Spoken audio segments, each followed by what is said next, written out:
I sit alone at a table near the back of the Oakmont Country Club, acutely aware of how my simple navy dress stands out among the designer labels and custom tailoring around me.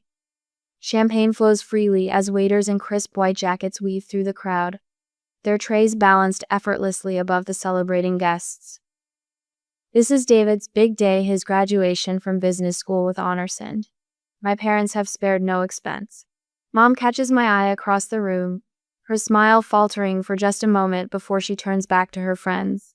I adjust the collar of my dress, feeling the fabric catch on my calloused fingers, a stark contrast to the manicured hands raising crystal flutes throughout the room.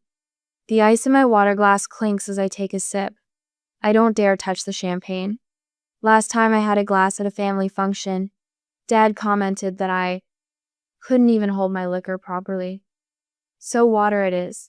Dad steps to the center of the room, tapping his knife against his glass. The sharp ping cuts through conversation, and silence falls like a heavy curtain. This is the moment everyone's been waiting for. Richard Bennett's speech for his son, the golden child, the heir apparent to everything my father values. Ladies and gentlemen, esteemed colleagues, and dear friends, Dad begins, his voice carrying that practiced resonance he uses in boardrooms to celebrate excellence. My stomach tightens. I've heard variations of this speech my entire life. Today we celebrate my son, David Richard Bennett, to our only true pride and joy. The words slam into me like a physical blow. I glance around to see if anyone notices, but all eyes are fixed on my father, nodding and smiling. This isn't new, I tell myself. This shouldn't hurt anymore. Dad continues, warming to his theme. You know, sometimes I think we should have stopped at one child. He delivers this with a wink, and laughter erupts around me. Actual roars of laughter. Mrs. Harrington, at the next table, wipes tears from her eyes. She's laughing so hard. I sit frozen, my smile a mask glued to my face. 23 years of practice makes it almost believable. I reach for my purse under the table, fingers brushing against the envelope inside my own achievement letter, tucked away where no one will notice or care. And now, Dad announces, gesturing grandly toward the large doors leading to the terrace. A small token of our pride in you, son. The doors swing open, and there it sits, a brand new German sports car, gleaming silver under the afternoon sun, an absurdly large red bow perched on its roof. Gasps and applause fill the room as David's face lights up with boyish glee. $70,000 of boyish glee. I'm suddenly 8 years old again, watching my parents cheer as David kicks his first soccer goal, while my perfect spelling test sits unacknowledged in my backpack. I'm 12, sitting alone with a store-bought cake on my birthday because everyone is at David's regional basketball tournament. I'm 16, and my birthday has been forgotten in the chaos of planning David's elaborate, carnival-themed celebration the following week. I'm 18, sitting in our kitchen as Dad explains that there simply isn't money for my college fund after investing so much in David's future. He's going to need it more than you, sweetheart. You're smart, you'll figure something out. I quietly excuse myself from the table as David begins his speech, thanking our parents for their unwavering support. No one notices me slip toward the exit except for Aunt Martha. Her weathered hand catches mine as I pass. I see you, dear, she whispers, her eyes holding mine with unexpected fierceness. I always have. I squeeze her hand in silent gratitude before continuing toward the door. Outside, the evening air cools my flushed face. I walk alone across the parking lot, my sensible shoes crunching on the gravel.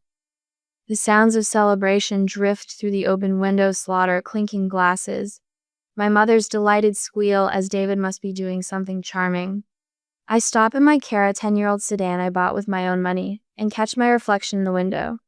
My eyes are dry, my posture straight. But something else is there too. Something I haven't allowed myself to feel before. A quiet determination forming behind the pain. When I arrive home, the house is empty and silent. I head upstairs, but stop when I hear voices through the open window, Mom and Dad in the garden below. We should convert Jocelyn's room into a home office for David, Dad says. He'll need somewhere professional to work when he brings clients home. Perfect timing since she's rarely here anyway, Mom agrees, and it has the better view. I stand motionless in the hallway, the familiar weight of invisibility pressing down on me. But tonight, it doesn't bend my shoulders as it usually does. Tonight, it hardens something in my core. I move to my room and pull out my suitcase from under the bed. My hands no longer tremble as I begin to pack my most essential belongings. The acceptance letter from my Percy full scholarship to a university 3 states away goes last into my bag. A copy of the letter I place deliberately on the kitchen counter, where they'll find it after the celebration ends. After I'm gone, what would you do if your own family treated you as nothing more than an afterthought? Would you stay and endure, or find the courage to walk away? My decision will change everything, but not in the way anyone expected.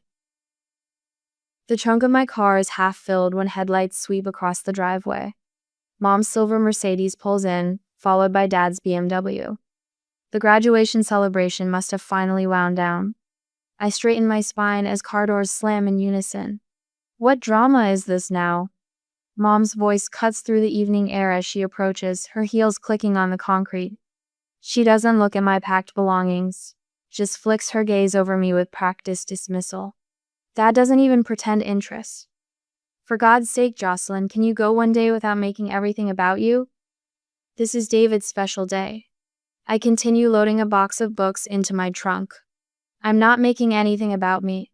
I'm simply leaving. Leaving? Mom echoes as if I've spoken in a foreign language. David's car roars into the driveway, the new sports car purring like a satisfied cat. He steps out with exaggerated concern etched on his face. What's wrong, little sis? Jealous again? His smile doesn't reach his eyes. Something inside me shifts. Years of silence crack like ice in spring. No, David. Not jealous, just done. Done with what? Dad demands, impatience radiating from him in waves. Everything. My voice remains steady as I close the trunk. The forgotten birthdays, the ignored achievements, the broken promises. Mom waves her hand dismissively. You've always been so sensitive. David simply needed more attention. He had sports, social obligations. I had a 4.0 GPA for 7 consecutive years. I interrupt, no longer willing to be talked over. I was valedictorian. I won 3 state academic competitions. I volunteered 400 hours at the Children's Hospital. Each achievement falls between us like stones into still water. None of you attended a single award ceremony. Dad's jaw tightens. There's nothing about you to be proud of. Academic achievements are easy. David worked for his success. The words should hurt, but they merely confirm what I've always known. I pull the university letter from my jacket pocket. I received a full-ride scholarship worth $80,000. I earned it entirely on my own. I place the letter on the hood of my car. 3 pairs of eyes follow my movement. Silence stretching between us for the first time. Dad recovers first, his chest puffing slightly. Well, you get your brains from me. No. The word emerges quiet but firm. I succeeded despite you, not because of you. My phone buzzes with a text. Aunt Martha's name appears on the screen. Your room at my place is ready. Drive safe, dear one. Who's that? Mom asks, suddenly interested. Aunt Martha. I slip the phone back into my pocket. She's been more family to me than anyone in this house. Another text arrives from Kelly, who stayed up with me for 3 nights straight, helping me complete scholarship applications. We're all rooting for you. Remember what we practiced. You have people waiting for you? Mom's voice rises an octave. Yes, people who actually see me. I straighten my shoulders. Mrs. Chen from the library who drove me to college interviews when you were too busy with David's games. Mr. Peterson, my high school counselor, who was the only person to attend my academic awards ceremony. Kelly and Mark, who helped me apply for scholarships while you were planning David's graduation party. Dad's face reddens. Those people aren't family. They're my chosen family. I reply, the words feeling right. The difference is, they value me without obligation. They celebrate my achievements without resentment. They show up. Mr. Peterson's words from senior year echo in my memory. You're going places, Jocelyn, with or without them. At the time, I desperately hoped it would be with them. Now I understand the freedom in without. This is ridiculous, David cuts in. You've always had a roof over your head, food on the table. That's called basic parenting, David. The minimum legal requirement. Dad steps toward me, his business negotiation face sliding into place. Now, Jocelyn, let's be reasonable. We're family. Family sees each other. My counselor once told me, you're going places with or without them. I finally understand he meant without you. If you'd tried harder like me, they would have cared, David interjects, his tone dripping with condescension. You just didn't make the effort. The familiar pain of his words doesn't sting as it once did. I stopped trying to earn love that should have been freely given. Mom's perfectly manicured hand reaches for my arm. What will people think if you just leave? Consider our reputation. I gently remove her fingers. I release you from any obligation to me. The words feel like setting down a heavy weight I've carried too long. You no longer need to pretend I exist at family functions. You can convert my room to David's home office without guilt. The shock on her face confirms she heard our earlier conversation through the garden window. Be reasonable, David says, stepping between me and my car door. You're overreacting. Come back inside, and we'll talk about this tomorrow. I reach into my wallet and remove the family photo I've carried since high school. I place it in David's hand, the one connection I voluntarily sever. There's nothing to discuss. You can't leave. Dad's voice rises, control slipping. Where will you go? How will you manage? You need us. No. I say simply, I don't. I slide into the driver's seat and start the engine. Through the windshield, I watch my family standing in the driveway, Mom clutching her pearls. Dad's face flushed with anger. David looking confused that his charm failed to work. They're still standing there, frozen like statues in the growing darkness, as I drive away. The rearview mirror shows their diminishing figures, and for the first time in 23 years, I don't look back with longing. My hands steady on the steering wheel, I drive toward Aunt Martha's house on the other side of town, toward people who see me, toward a future that for once belongs entirely to me. Have you ever had to walk away from toxic family relationships to save yourself? What gave you the strength to finally leave? Share your story in the comments below. The single-paned window of my apartment whistles with each gust of November wind. My breath fogs the glass as I press my forehead against it, watching students hurry across campus bundled in scarves and coats. 3 months since I walked away from everything familiar. 3 months of building something from nothing. My efficiency apartment sits 5 blocks from campus, the cheapest I could find that didn't have visible mold. The landlord called it cozy. That's a generous word for 380 square feet, with a kitchenette where the refrigerator door can't fully open because it hits the stove. I turn from the window and survey my kingdom. A mattress on the floor, a lamp without a shade. And my pride and joy, a solid oak desk I rescued from the thrift store on Milton Street. The woman there helped me load it into a borrowed truck, patting my hand when I explained it was for studying. You're going places, honey, she'd said. The desk dominates the small room, but I don't care. I've arranged my textbooks in neat stacks, my laptop precisely centered. This is mission control. This is where I'll build my future. Word by careful word. My phone alarm chirps. 4:30 a.m. Time for my first job. 1 caramel macchiato, extra shot, light foam. I call out, sliding the cup across the counter.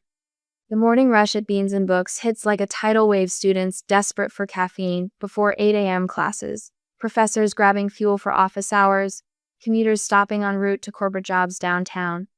I've learned to read people by their orders. The triple shot guys who never look up from their phones. The lavender latte ladies who always have a kind word. My fingers cramp from 8 hours of steaming milk and pulling espresso shots. But every tip that lands in the jar is one more textbook I can afford. One more utility bill covered. One more piece of evidence that I don't need my parents' money. My afternoon shift at the university library starts in 30 minutes. Just enough time to change my coffee-splattered shirt in the employee bathroom and grab a protein bar from my backpack. The library's quiet hum wraps around me like a blanket as I shelve returns. Between reshelving books and helping lost freshmen navigate the card catalog system, I sneak moments to study my own materials, highlighting passages one-handed while checking student IDs with the other. Saturday and Sunday mornings, I tutor struggling students in psychology 101 and statistics, 3 jobs, 7 days a week. This is what independence costs. When my first entirely self-earned paycheck arrived, I sat cross-legged on my mattress and cried, tracing my name on the envelope. Not a handout, not an allowance with strings attached. Mine. Thanksgiving arrives like a thief, stealing the students from campus and leaving empty corridors and silent dining halls. I haven't heard a word from my parents. Not that I expected to. I heat a microwave turkey dinner on the plastic plate that came with it. The cranberry sauce bleeds into the stuffing, creating an unappetizing pink smear. Steam fogs my one window as rain patters against the glass. I eat standing up, watching droplets race down the window pane, betting on which one will reach the bottom first. When I finish, I wash the plastic fork carefully. It's one of 3 I own. The silence of the apartment presses in. I turn on my laptop, opening a document to work on my research paper. Words blur before my eyes.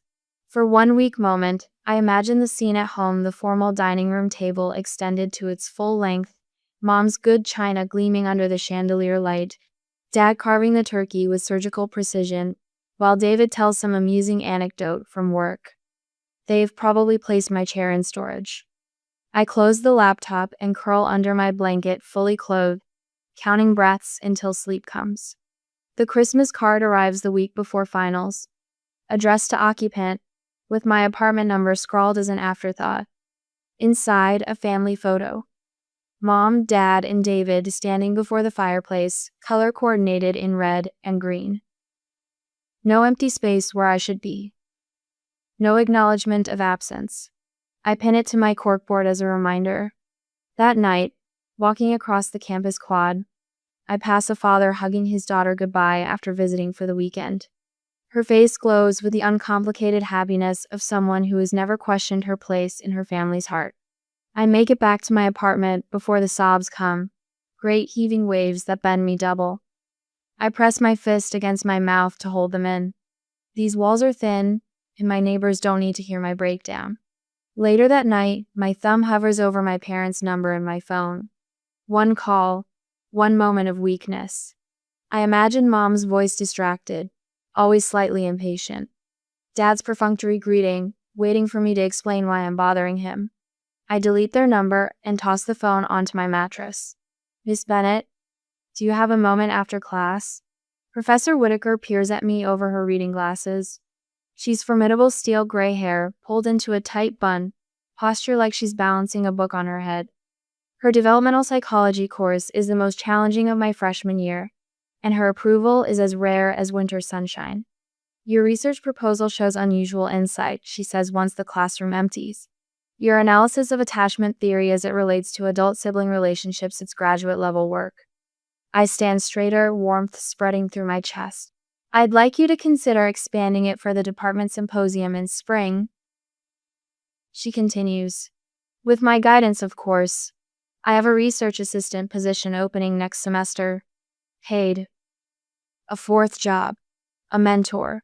Recognition for my work, not my family name. I would be honored, I managed to say. My hands tremble as I stand at the podium. The symposium audience faculty, graduate students, visiting scholars watches expectantly. 3 rows back, Professor Whitaker gives me an encouraging nod. The impact of early attachment disruption on adult achievement patterns. I begin, my voice steadier than I feel. 20 minutes later, the applause washes over me like a cleansing rain. Questions follow, thoughtful and challenging. I answer each one, my confidence growing with every exchange. This is my element. These are my people, those who value ideas, evidence, effort. Walking back to my apartment that evening, I realize something profound has shifted. For the first time since leaving home, I feel fully present in my own life, not defined by what or who is missing. Aunt Martha's care packages arrive every Wednesday. Homemade cookies wrapped in wax paper. Tea bags from her favorite specialty shop. Small practical gifts, a thermal mug. Warm socks. A gift card for the campus bookstore. Each one contains a handwritten letter that never asks when I'll reconcile with my parents, but tells me she's proud of me. My study group meets Tuesdays and Thursdays in the library. Zoe, whose laugh carries across quiet study spaces. Miguel, who brings homemade empanadas his abuela sends. Taisha, whose incisive questions cut through academic jargon like a knife. We started as classmates. We've become something more. You're coming for Easter, and I won't hear otherwise. Mrs. Abernathy announces one Sunday, setting a second helping of pot roast on my plate. My elderly neighbor invited me for dinner after helping her carry groceries up 3 flights of stairs. Now it's our weekly tradition. Her apartment smells of potpourri and baking bread. Her walls lined with photos of grandchildren who rarely visit. You remind me of myself at your age, she tells me often. Backbone of steel. The letter arrives on a bright spring day. Dear Miss Bennett, it reads, we are pleased to inform you that you have been selected as this year's recipient of the Anderson Fellowship for Exceptional Audit Research. Professor Whitaker finds me in the lab, clutching the letter, unable to speak. I nominated you, she says simply. Your work deserves recognition. You're going to change lives with Jocelyn. The university paper runs a small article. Rising academic star earns prestigious fellowship. There's a photo of me accepting the certificate, Professor Whitaker beaming beside me. I mail a copy to Aunt Martha. Speech! Speech! Miguel calls out, raising his plastic cup of sparkling cider. My study group has transformed my sparse apartment with streamers and a hand-painted banner. Congrats, magna cum laude. Taisha has baked a chocolate cake, decorated with what appears to be chemical formulas in icing. Zoe presents me with a gift wrapped in Sunday Comics, a leather-bound journal, embossed with my initials. For your brilliant thoughts, she explains. Mrs. Abernathy dabs her eyes with a handkerchief. I told you, backbone of steel. I look around at these people who became my chosen family. At the apartment that became home. At the life I built from nothing but determination and grace. What would you sacrifice to build a life of dignity and purpose? I gave up my family ties but gained something far more valuable. Was it worth it? Standing here, surrounded by genuine celebration, the answer seems obvious. The next chapter waits, with unexpected twists that will test everything I've built. But tonight, I savor this moment of triumph, earned entirely on my own terms. I straighten the row of framed certificates on my office wall, adjusting the doctoral diploma until it sits perfectly level. 5 years of building something from nothing, degrees, awards, published papers all displayed in simple black frames that stand in stark contrast to the rich mahogany of my office walls. Outside my window, autumn paints the university quad in brilliant reds and golds. Students meander between classes, their laughter drifting upward. I'm scheduled to meet with a promising graduate student in 15 minutes to discuss her research proposal. Dr. Bennett? My assistant Sarah peeks her head in. Your 3 o'clock canceled. Said she'd email to reschedule. Thanks. I smile, grateful for the unexpected break. I'll use the time to finish reviewing those grant applications. Sarah hesitates. Also, your mother called. Again. 3rd time this week. My hand freezes over the stack of papers. 3 years of silence, and suddenly, my phone won't stop ringing. Did she leave another message? Sarah nods, her expression carefully neutral. She said it's urgent. Your father apparently called too, but that was while I was at lunch. I thank her and wait until the door clicks shut before reaching for my phone. 4 missed calls, 2 voicemails. With reluctant fingers, I tap to play the first message. Jocelyn. It's Mom. Her voice sounds thinner than I remember. Please call us back. It's important. Delete. The second. Jocelyn. My father's voice, stripped of its usual commanding tone. Something about it makes my stomach tighten. We need to talk to you. It's a pause. Just call us. Please. Please? From Richard Bennett? And not a single mention of David. I set the phone down and turned toward the window, watching a leaf spiral downward until it lands on the manicured lawn below. The silence about David speaks volumes. When I check my email later that afternoon, there it is, the third attempt this week, with a subject line in all caps. Family emergency, please respond. I close my laptop without opening it and head to my standing appointment with Dr. Winters, the therapist who has guided me through rebuilding my life. They're persistent, I tell her after explaining the barrage of contact attempts. But they haven't said what it's about, just that it's urgent. Dr. Winters considers this, her silver hair catching the light. What are you thinking about doing? Part of me wants to maintain the silence. They didn't care when I needed them. I inhale slowly. But I keep thinking about what you said about curiosity without obligation. Responding doesn't mean you owe them anything, she reminds me. You can set boundaries. That evening, I draft a measured email. I understand you've been trying to reach me. Before we speak, I need to know what this is regarding. I am willing to schedule a short video call once you provide specific details. This is not a commitment to anything beyond that conversation. I wait 3 hours before hitting send. Enough time to be certain. Their response arrives by morning. David is in trouble. We need your help. Please call us tomorrow at 7 p.m. The scheduled time arrives with military precision. I sit at my home office desk, spine straight, professional blouse buttoned to the collar. Their faces appear on screen, my mother's hair, now completely gray, my father's jowls more pronounced. They look smaller somehow. Jocelyn, you look. My mother searches for words. Professional.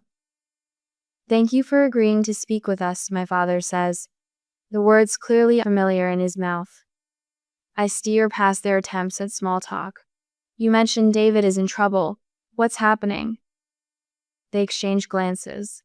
My mother's hands twist in her lap. David has been struggling, she begins carefully. He's developed some dependencies. Drugs. My father clarifies bluntly. Started with prescription painkillers after a skiing accident. Progressed to harder stuff. He's lost his job. His fiancée left him last month. I'm sorry to hear that, I say. Meaning it despite everything. Is he in treatment? That's part of why we're calling. My mother leans forward. The neighbors are starting to talk. The Hendersons saw him. Her voice drops to a whisper. Being escorted from the country club, it was humiliating. Of course. Not concerned for David's health, but for their reputation. We need you to come home, my father says, not quite meeting my eyes. You are always the responsible one. You can help fix this. Fix this. I repeat, testing the weight of those words. He's drained his trust fund. My father continues. We've had to cover his debts. We're not equipped to handle this sort of situation. The irony doesn't escape me. After years of being the family afterthought, suddenly I'm essential. The child they dismissed is now their only hope. You always knew what to do in a crisis, my mother adds, her eyes pleading.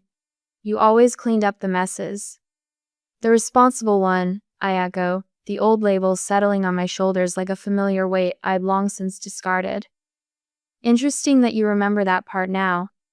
My father shifts uncomfortably. Jocelyn, we understand you've been away. But family is family. A laugh nearly escapes me. Family. As if the word alone should erase everything. David needs structure. My mother continues. Discipline. That's always been your strength. I watch them carefully. These people who share my DNA but barely know me. The parents who once couldn't be bothered to attend my honors ceremony now look at me like I'm their salvation. The irony burns in my chest, mingles with an old, familiar ache I thought I'd outgrown. Part of me, a wounded child who still lives somewhere deep inside, wants to savor this moment of vindication. See, I was worth something after all. Another part wants to end the call immediately. Protect the life I've built with such painful care. But there's a third voice too. The psychologist who understands family systems, and the therapist who's worked through her own trauma. That voice whispers about cycles of pain, about David as both perpetrator and victim of our parents' warped priorities. Let me be clear. I say, my professional tone firmly in place while turmoil rages beneath. I have a career, responsibilities, and a life that I've built entirely without your support. I'm not simply going to abandon all that because you've suddenly decided I'm useful. My mother flinches. My father's jaw tightens. That said, I continue, surprising even myself. I'll consider what kind of help I might be able to offer. From a distance, with clear boundaries, the relief on their faces is almost pathetic. They don't understand yet that the daughter they're reaching for no longer exists.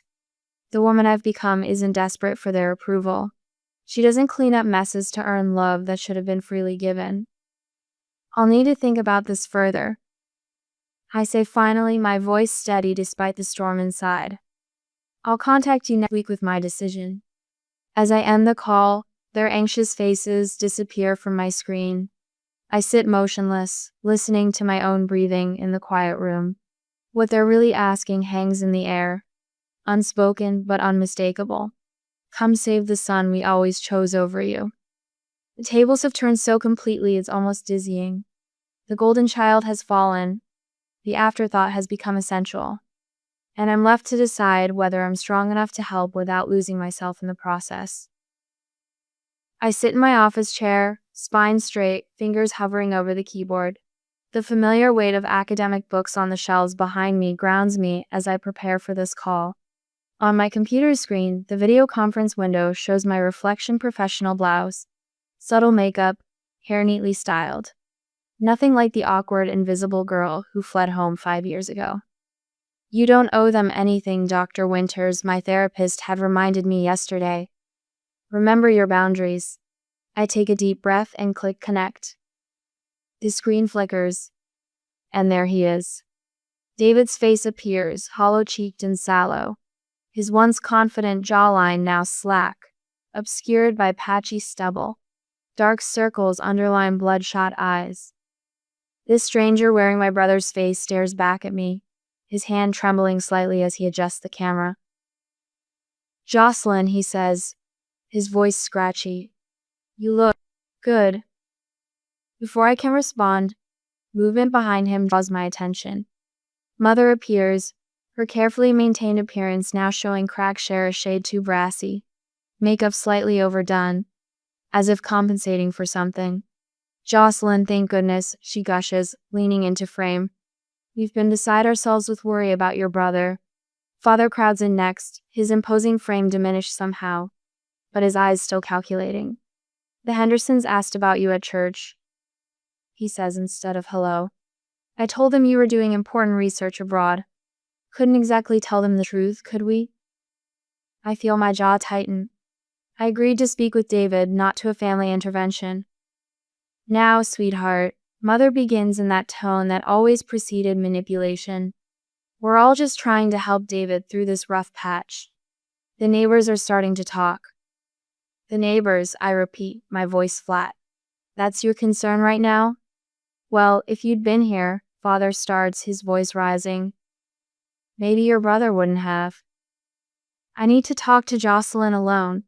David's voice cuts through, surprising us all with its sudden clarity. My parents exchange glances loaded with unspoken meaning. "That's not necessary," Mother says. "We're family, we have no secrets."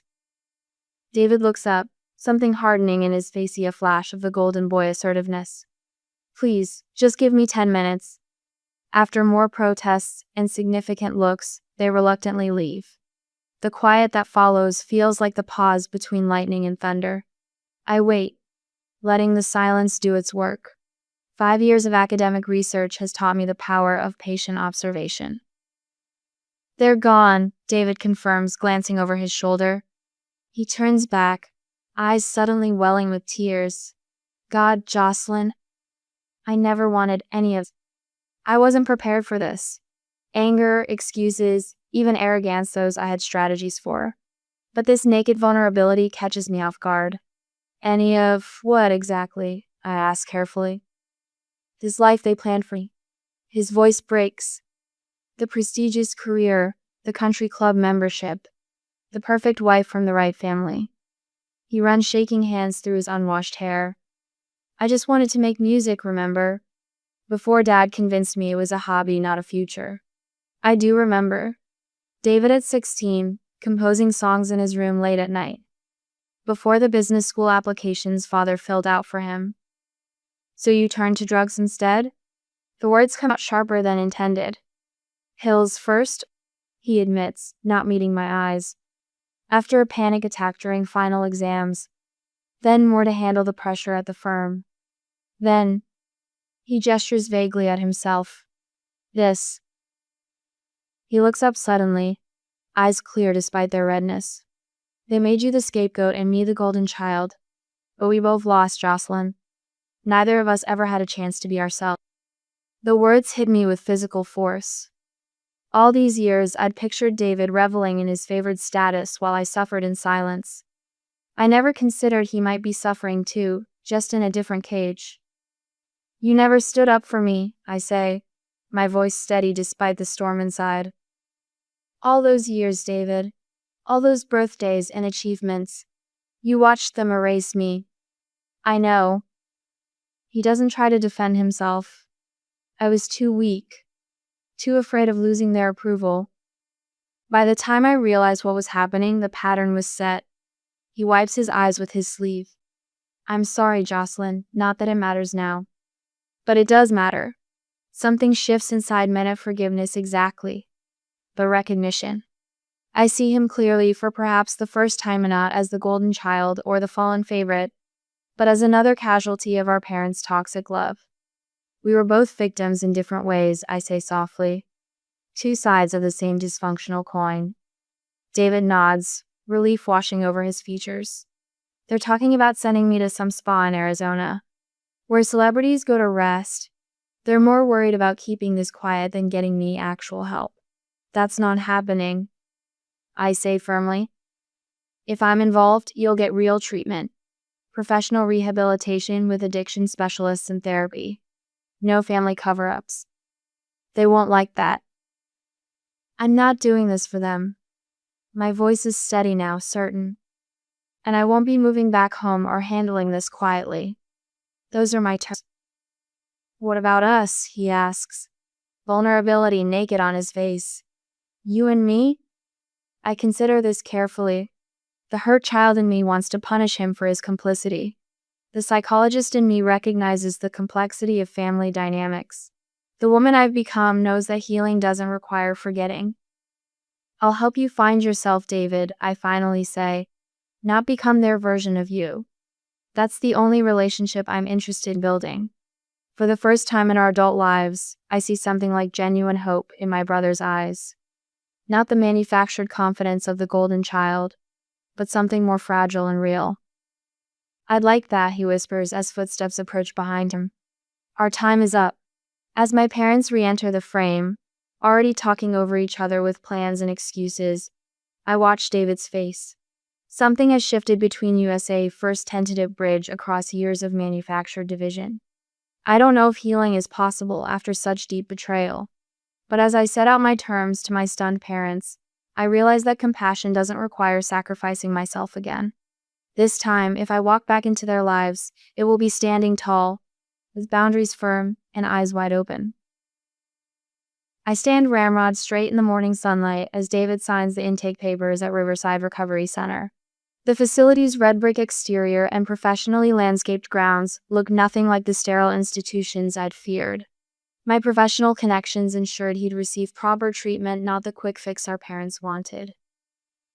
We could handle this at home, Dad mutters beside me, his voice pitched low enough that the intake coordinator can't hear. The Bennett name's still something in this town. I turn to face him directly, no longer the shadow in the corner of family photographs. This isn't about the Bennett name, it's about David's life.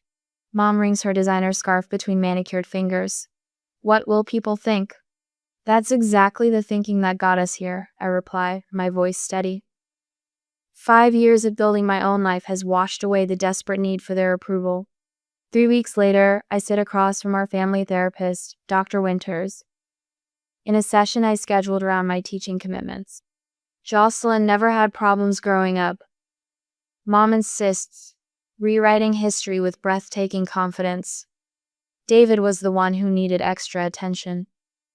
That's not accurate, I counter, no longer swallowing uncomfortable truths. I learned to hide my needs because they were consistently ignored.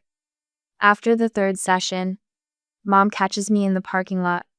Her eyes, so like mine, show unfamiliar uncertainty. I didn't see it, she says, her voice catching. I didn't see you. It's not a complete apology, but it's the first genuine acknowledgement I've ever received from her. Dad continues his struggle.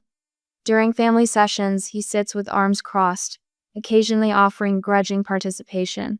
Old patterns die hard, especially for those who benefited from them.